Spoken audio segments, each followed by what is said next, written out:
Are you worried? How do you want to replace your missing tooth? Let me help you.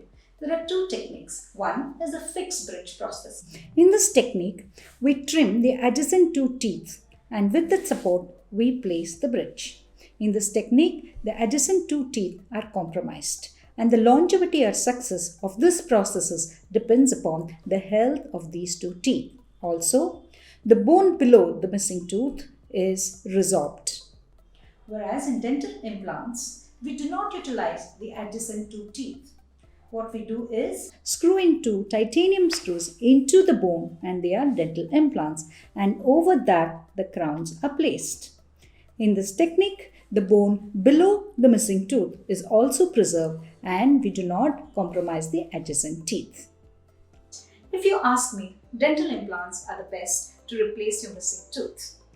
Why don't you come to White Swan Aesthetics? We are offering a 20% discount.